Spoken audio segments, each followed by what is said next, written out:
A human man was forced to marry an alien woman he impregnated. Rylan swore the Stargate had been out to kill him long before it exploded. The thing crackled with unstable energies, humming like a drunken plasma engine, and he told the survey team at least 12 times that it needed to be shut down, preferably launched into a sun, and possibly exorcised. But they had insisted on one last diagnostic, and he, like a fool with a wrench and misplaced optimism, had stepped closer. The flash that followed was blinding, hot, and full of the kind of cosmic drama he preferred to watch from a safe distance. When he woke, the world was silent except for a soft crystalline chime that seemed to echo through his bones. He blinked at shifting skies that shimmered like fractured glass, and then at the figure looming over him. Long ears, sharp as folded blades, twitched as she leaned down. Her eyes glowed faintly, judging him with the intensity of someone deciding whether he should live, die, or be shaken like an unripe fruit. "You breathe," she said. Rylan groaned. "Barely. But yes, I make a habit of it." Her ears flicked back, a gesture he later learned indicated confusion, though at the time it looked like she was preparing for a sprint. She extended a hand. He took it because he doubted he could stand without help, and because refusing a towering alien warrior seemed like an excellent way to end up buried in whatever sparkly soil surrounded them. The moment their palms met, light surged between them. It wasn't gentle. It wasn't warm. It was the cosmic equivalent of being slapped with destiny. Rylan yelped. She recoiled with a startled hiss, and the world hummed louder, as though approving. "Great," he muttered, shaking his hand. "I touched something I wasn't supposed to. Again. You formed a bond," she said with the serious conviction of someone announcing an execution. An unbreakable joining of essence. Rylan stared at her. "Can we enjoin it? Like unplug and replug? Control-Z? Galactic divorce papers." Her ears snapped upright. "You do not understand the gravity." "Oh, I understand gravity. I fall down a lot." Her glare suggested she was considering testing that tendency. Before he could muster a better excuse for existing, a vessel descended from the clouds, its hull shaped from translucent mineral that refracted light in slow ripples. Rylan stared up in awe tinged with dread. Boarding alien ships without paperwork was generally frowned upon, but being vaporized by one was worse. So he let her guide him toward the ramp. Inside, the walls pulsed with soft luminescence, reacting to their movements. His reflection appeared in the glassy surface, disheveled hair, soot-smeared face, expression somewhere between panic and mild indigestion. Beside him, the warrior stood with regal composure, her long ears angled forward, her posture declaring absolute certainty in everything she did. He envied that. He espoused more of a spontaneous survival philosophy. "I'm Rylan," he said, hoping introductions were universal. "Liora," she replied. "Nice to meet you. Sorry for whatever I did to your soul connection thing." She blinked. "You saved my life when the Stargate collapsed." "I was mostly trying to save my lunch, but I'm glad it worked out." Liora looked at him as though uncertain whether to admire or pity him.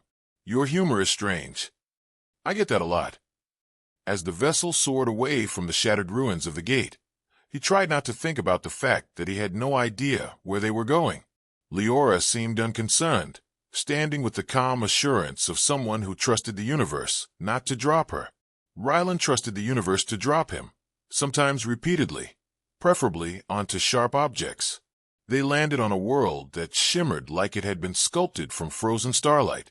Crystalline towers spiraled upward, bending light in ribbons across the horizon. The air thrummed as if the planet itself whispered secrets. Rylan stepped out of the ship and immediately tripped on nothing at all, catching himself on a railing that politely hummed as though encouraging him. Liora watched him with an unreadable expression. "Humans are delicate." "Hey, I'm extremely sturdy. I've survived explosions, falling debris, bad cafeteria food. And yet you nearly fell from standing still." He opened his mouth to protest, but was interrupted by the arrival of a group of tall figures with long ears matching Liora's. They regarded him with a mix of fascination and horror, like he was an exotic animal that had unexpectedly spoken taxes. One stepped forward, The bond is confirmed. By our law, unity is required. Rylan blinked. Unity?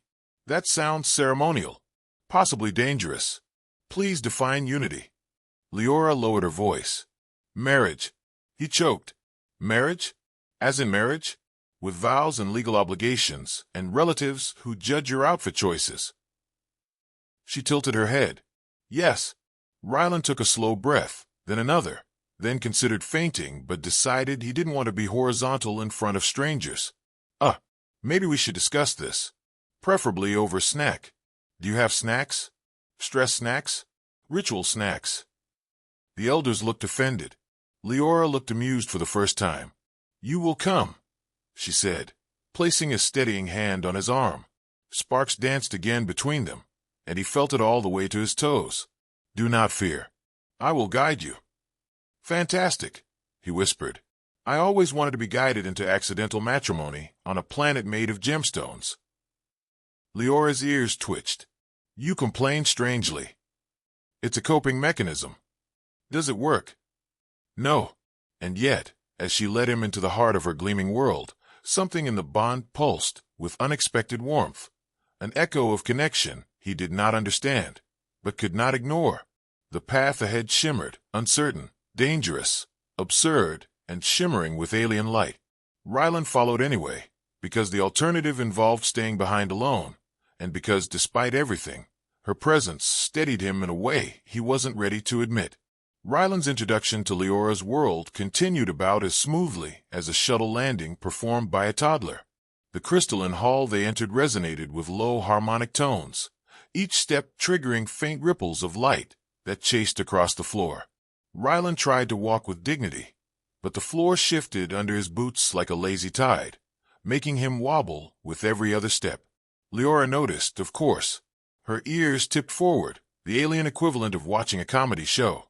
You adapt poorly, she observed. I'm adapting, he said, just very slowly, like geological processes. The warriors stationed along the corridor turned their heads in sync as the pair passed. Their armor hummed with embedded energy conduits, pulsing to some internal rhythm. Rylan attempted a friendly wave. The warriors responded by stiffening as if he'd thrown a weapon. Liora gently pushed his arm down. Do not gesture unexpectedly. Good note. Add it to my growing list of ways not to die. At the end of the hall, an arched doorway dissolved into a misty threshold as they approached. Rylan hesitated, because doors that vanish tend to remake themselves on top of people who hesitate too long. Liora stepped through without pause, so he followed, mentally preparing to be sliced, compressed, teleported, or mildly inconvenienced. The chamber beyond was a vast amphitheater carved from prismatic stone, its tiers filled with elders, whose eyes glowed faintly like bioluminescent pearls. Their long ears angled in various directions, each position communicating some subtle social meaning Rylan didn't stand a chance at decoding. He briefly wondered if anyone had invented a translation guide. If not, he might create one, assuming he survived long enough. You stand before the Council of Resonance, intoned the central elder. Rylan straightened, wiped soot from his sleeve, and tried to look like someone who didn't accidentally ruin cosmic traditions, just by breathing. Liora stood beside him, tall and still, every inch a warrior sworn to honor. The bond between you has been verified, the elder continued. Your essences entwined at the moment of cosmic disruption. This union is rare, sacred. Rylan cleared his throat.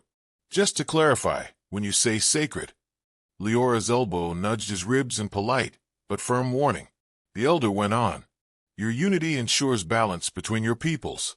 Breaking the bond would have consequences that echo through dimensions not yet named. Rylan whispered to Liora.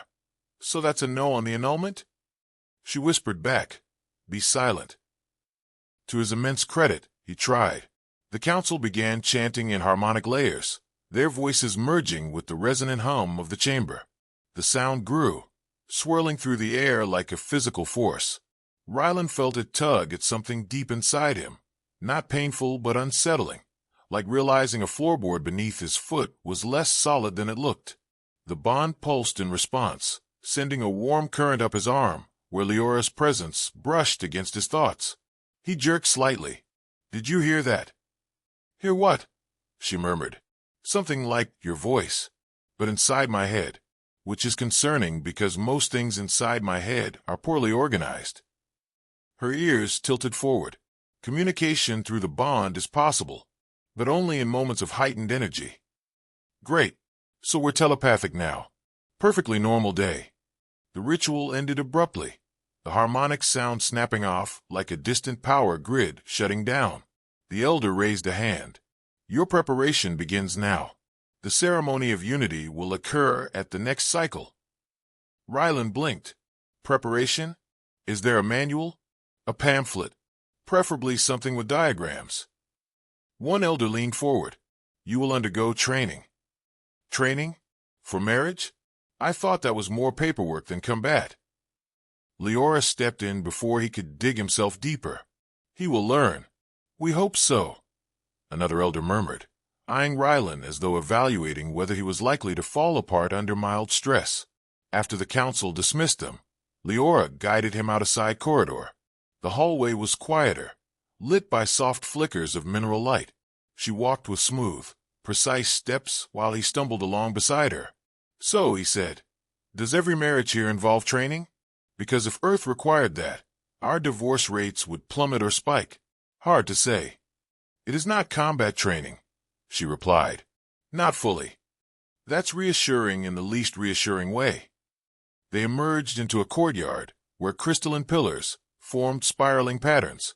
A group of young warriors practiced maneuvers, their movements fluid, almost dance-like. Energy ribbons flickered around their limbs, controlled through their focus. Liora gestured toward them. "You will learn resonance discipline. It helps stabilize the bond." "I can barely stabilize my breakfast." "You exaggerate."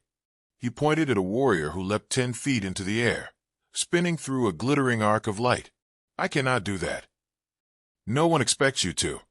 "Good, because the only thing I can leap is to conclusions." Her lips twitched, subtle, but there. "Your humor is persistent." "It's either that or panic. I prefer humor. It embarrasses me less." She stepped closer, studying him with an intensity that made him stand up straighter despite himself. "You fear much." "I'm an engineer," he said. "I know how many things can go catastrophically wrong at any given moment." Her long ears lowered slightly, softening her expression. "Yet you saved me." "Technically, I saved both of us. By accident." "That does not diminish it." He opened his mouth to answer, then closed it again, because the warmth in her voice startled him more than the exploding Stargate ever had. Before he could recover, a young warrior approached, bowing. "Liora, the training chamber is ready." She nodded. "We begin." Rylan sighed. "Okay, but just promise you won't let anyone throw me across the room." "I promise nothing."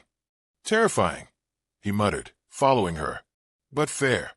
As they stepped into the shimmering chamber, where light itself seemed to shift in anticipation, the bond pulsed once more, warm, bright, and impossibly alive. Rylan wasn't sure if it was warning him or encouraging him. Either way, he walked forward. Rylan entered the training chamber with the optimism of someone who had not yet realized the universe had plans for his humiliation. The room pulsed with shifting planes of light, each surface moving like slow, breathing glass. Liora stood at the center, already poised in a stance that suggested absolute readiness. Rylan took a stance that suggested he might fall at any moment. A humming field rose around them, forming a circular arena. Rylan eyed it warily. "If this thing zaps me, I want it known that I died doing something profoundly stupid." Liora motioned for him to step forward. "The resonance must align. You cannot learn if you remain outside." "Right," he said. "Inside the glowing force field of destiny." "Sure." He stepped in. The floor reacted to his presence with a resonant thrum that vibrated up his spine. Liora raised her hands, and the air shimmered with threads of energy that curled around her fingers. She moved slowly, guiding the ribbons into shifting shapes. "This is basic resonance shaping," she said. "You must mirror it." Rylan attempted to copy her movements. The energy responded by sputtering, fizzling, and producing something that looked suspiciously like an angry light noodle. The ribbon snapped back and smacked him on the forehead. He yelped. It hit me. Why did it hit me? Did I offend it?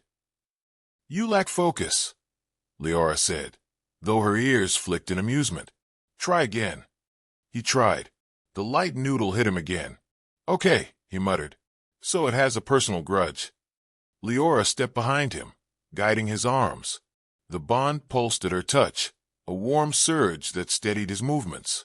Together, they shaped a ribbon of light that finally held its form, thin, shimmering, and only slightly twitchy. There, she said. Improvement. I did it, he breathed.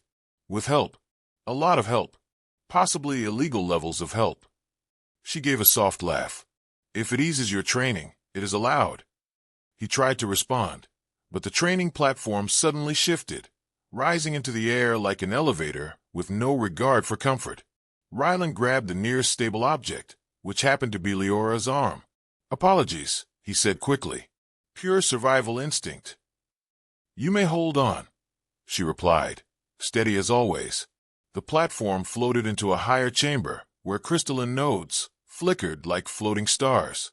Small drones emerged, each one spinning delicate rings of energy. Rylan instinctively ducked. What are those? He asked.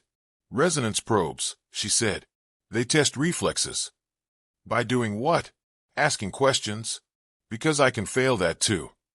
The nearest probe fired a thin beam of light straight at him.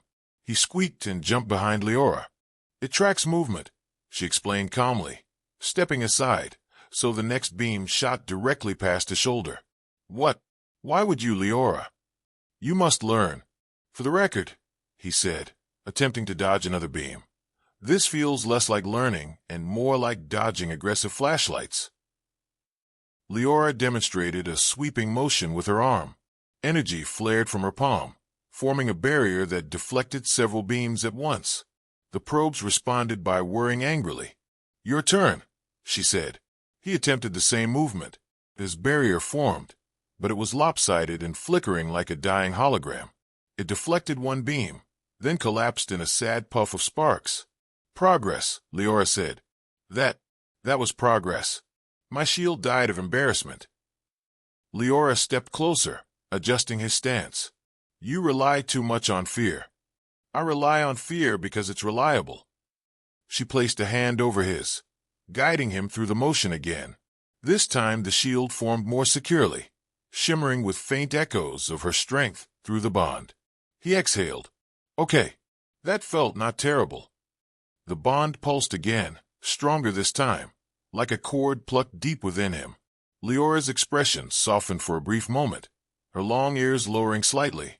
A gesture he'd learned meant something between trust and quiet regard. Before he could process that, the drones changed tactics. They began circling fast, firing rapidly. Rylan panicked, flailed, tripped, and only narrowly avoided face-planting by grabbing Liora's shoulder. This is escalating, he shouted. They assess your improvement. I haven't improved enough to survive this kind of assessment. Liora swept her arm, unleashing a wave of energy that shattered the nearest probes. The remaining ones backed off, hovering uncertainly. Rylan leaned forward, hands on his knees. Okay, I'm adding drones to my list, right under exploding stargates. You performed acceptably, she said. That's high praise coming from someone who could probably bench press a small spaceship. He expected her to brush off the comment, but instead she stepped closer. You are more capable than you think. He blinked. Really? Because I think very little of my capabilities right now. You underestimate yourself. He opened his mouth to respond, then froze as another pulse of energy vibrated through the bond. This one was different, gentler, almost curious. Liora inhaled softly, as if she felt it too. The moment stretched between them, humming with an unspoken something neither dared name. Then the remaining drones beeped. Loudly. Rylan flinched. Right. Still in danger. Got it.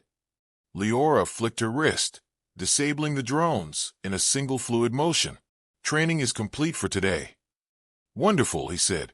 I survived. My new favorite hobby. They returned to the lower hall, both quieter than before. Rylan felt oddly buoyant, though he wasn't sure if it was adrenaline, pride, or the lingering warmth of the bond. As they stepped back into the crystalline courtyard, Liora glanced at him. "Tomorrow we continue." "Of course we do," he said. "Because why stop when we can add more opportunities for injury?" "You will adapt." "I will try. Mostly because I don't want to die. Also because I don't want to embarrass myself in front of you again." Her ears tilted forward. "You believe you embarrassed yourself?" "Repeatedly." "Strange," she murmured. "I did not." He blinked, stunned into silence. And for the first time since he'd arrived on her shimmering world, the fear that clouded every thought eased. Not because he was safe, but because he wasn't facing any of it alone. Rylan woke with a start to the sound of distant chimes, and Liora's measured breathing beside him. The early light of the crystalline world filtered through the translucent walls of their chamber, casting shifting patterns that made him momentarily dizzy. He sat up, stretched, and promptly knocked a small console off the bedside pedestal. "Careful," Liora said, barely moving her head. Her long ears flicked forward in the subtle, alien equivalent of amusement. "I am careful," Rylan said, retrieving the console. "It's just gravity has a vendetta against me some days." Liora's lips twitched. "Gravity does not target you specifically." "Well," he said, balancing the console, "I think it's personal." They ate a breakfast that consisted of protein gels, with an odd metallic sheen. Rylan tried not to gag. Liora didn't seem to notice his grimaces, though she did tilt her head in mild curiosity at his attempts to discuss flavor combinations. "Do humans eat this voluntarily?" she asked. "Sometimes," he replied. "Mostly because someone told us it was nutritious, and not because we enjoy our mouths being mildly confused." Afterward, they were summoned to the outer training grounds again. This time, Rylan's anxiety had been replaced with a strange mix of anticipation and dread. He glanced around at the vast arena, noticing new obstacles, floating crystalline platforms, energy conduits that pulsed rhythmically, and hovering droids shaped like miniature satellites. "Welcome to advanced resonance navigation," Liora said. "I'm honored," Rylan muttered, "by which I mean terrified." The exercise began simply enough. He stepped onto the first platform, which shimmered and rotated in subtle patterns. He tried to move with precision. His first step sent him slipping sideways, nearly plunging into a pit of vibrating energy spikes. Liora caught him with one hand, steadying him with a pulse of warmth from the bond. "You must trust the flow," she said. "I do," he replied. "I trust I'm about to be impaled. Does that count?" "You will not be impaled." Optimism noted. Over the next hour, Rylan learned to synchronize his movements with the floating platforms. Sometimes he succeeded. Sometimes he stumbled spectacularly, drawing muffled snickers from Liora and occasional exasperated groans from nearby training observers. "You adapt slowly," Liora said, "but you adapt." "I like to think I'm developing dramatic flair," he countered. "Add suspense to otherwise mundane survival." When they reached the final stage, a complex array of shifting platforms, surrounded by thin streams of plasma, Rylan froze. One wrong step, and he would be zapped in spectacular fashion. Liora extended her hand, her long ears angled attentively. "Feel the bond," she said. "Let it guide you." Rylan inhaled. The pulse of their connection surged through him, and for the first time, he felt a strange coordination, as if Liora's presence was an invisible hand steadying his own. He moved forward, step by careful step, using the bond to anticipate each platform shift. He reached the center platform and turned to see Liora clapping, or at least moving her hands in a gesture that approximated human applause. "You did not fall," she said. "I stayed upright," he replied, proud and panting. Technically a win in all survival manuals. The bond pulsed again, warmer this time, almost like a heartbeat. Rylan felt a flicker of something unfamiliar, a comforting, grounding energy that wasn't just about survival. "Your instincts are improving," Liora said. "Your coordination unusual, but effective." "Unusual is my specialty," Rylan admitted. "Well, unusual and worrying bystanders." Later, As they rested beside a shimmering pool of liquid light, Rylan tried to process the day. I never thought I'd be running through lethal obstacle courses with an alien warrior, guided by some metaphysical bond, and still cracking jokes. Yet here we are. Liora watched him, long ears relaxed. You handle fear differently than expected. I handle fear with sarcasm and mild panic, he said. It's an acquired technique. You also fight with it, she observed. That, he said, gesturing vaguely at the training grounds, is the side effect. A sudden ripple across the pool drew his attention. A small, floating drone emerged, spinning lazily. It blinked at him with an array of colored lights. Rylan leaned closer. It's judging me, he whispered. It is not judging, Liora corrected. Then it's silently critiquing, he insisted. Like a tiny, hovering, pixelated ant. Leora's lips twitched again. You anthropomorphize excessively. Only to maintain my dignity, he said. And it works brilliantly, as you can see. The bond pulsed again, and this time, Rylan felt a flutter of awareness, almost a thought that wasn't entirely his own. He looked at Liora, who caught his gaze with an intensity that made his knees feel unsteady. You are learning faster than you believe, she said softly. The bond does not just guide, it strengthens. He swallowed. Good, because if it's going to strengthen me, I could use a manual, preferably with diagrams and occasional chocolate. You humans are curious, she said. Curious, yes. Sometimes suicidal, often sarcastic, he replied.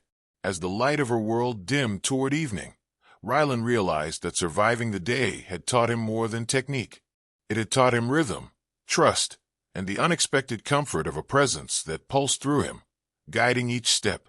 And though he would never admit it out loud, least of all to the warrior who had literally saved his life, he was beginning to feel something that went beyond duty, something that made the pulse of the bond feel less like obligation and more like connection.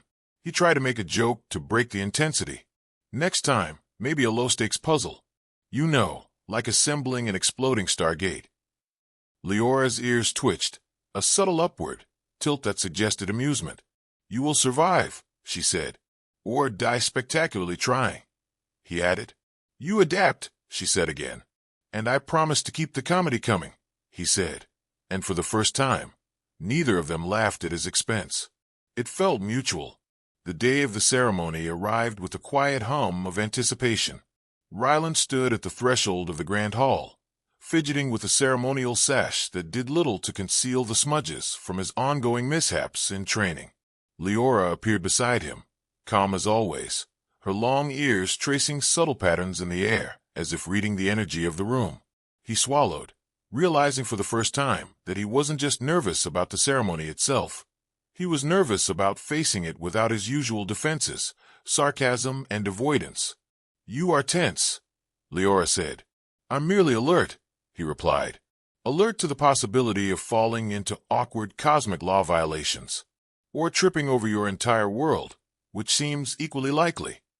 Her lips twitched, a rare flicker of amusement. You exaggerate unnecessarily. Exaggeration is an art form, he insisted. I'm practically a master. The elders and spectators lined the hall, their long ears swaying slightly, harmonizing with the faint vibration of the crystalline floor. When the central elder approached, Rylan took a deep breath. The bond pulsed warmly, steadying his nerves as Liora took his hand. Sparks flickered faintly between them, subtle, intimate, and reassuring. Rylan of Earth, the elder intoned. You stand before the bond that unites our essences. Speak your will. Rylan cleared his throat. I do not fully understand the laws, the customs, or the physics of interdimensional matrimony. But I know this. I intend to honor this bond. And honestly, Liora, I trust you. The hall went still for a heartbeat. Even the energy threads that danced across the crystalline walls seemed to pause. Leora's ears tilted forward, and for the first time, she smiled openly. You honor more than law, she said softly. You honor choice. Rylan blinked. Choice? Oh, good. I like that better than cosmic doom. She nudged him lightly with her shoulder. You have grown. I have survived, he said. That counts as growth, right? Yes, she replied. And more. The elder raised their hands, initiating the harmonic resonance that would formalize the union. The bond surged, intertwining their energies more fully, pulsing in rhythm with the beat of the hull. Rylan felt it not as a tether, but as a current connecting him to Liora, to her world, and to something unexpectedly profound inside himself. Rylan began. Never thought I'd find myself saying this, but I think I like being here. With you. Even when things almost explode. Liora's ears quivered forward. You are frank in ways that unsettle others. Mostly myself, he admitted. But apparently you can handle it. Bonus points. The elders' voices rose in harmonic chorus, and the bond glowed brighter, threads of light weaving around their joined hands. Rylan felt a strange calmness as the pulses spread through him. For the first time, the accidents, the failed maneuvers, the near catastrophes in training, all of it seemed to converge into something meaningful. He had learned trust, patience, resilience, and the subtle art of surviving with style, or at least with humor. You carry more than my future, Liora whispered, leaning close. You carry my heart. Rylan's jaw dropped. Wait, I'm allowed to do that. Yes, she said, long ears brushing lightly against his shoulder. It has always been your choice. He took a breath, feeling the weight of the moment, not as a burden, but as an honor. Then I choose to keep this bond, to keep us, and to figure out what the heck I'm doing along the way, preferably without accidentally vaporizing anything else important. Her laughter was soft, musical, and surprisingly infectious. You are ridiculous. And you find that charming, he said, grinning. I do, she admitted, and the bond pulsed warmly, echoing their laughter.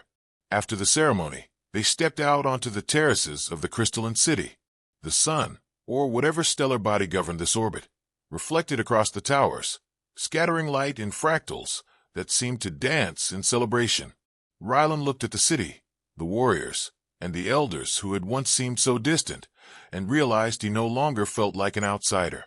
He was part of this world now, not just by law, not just by bond, but by choice and by connection. Liora leaned against his shoulder, ears brushing gently against him, and Rylan realized something remarkable. He no longer feared failure. He had survived, adapted, laughed, stumbled, and somehow learned to trust himself and her. So, he said, what's next? More training? Galactic paperwork? Or do we get a honeymoon that doesn't involve dodging plasma fields?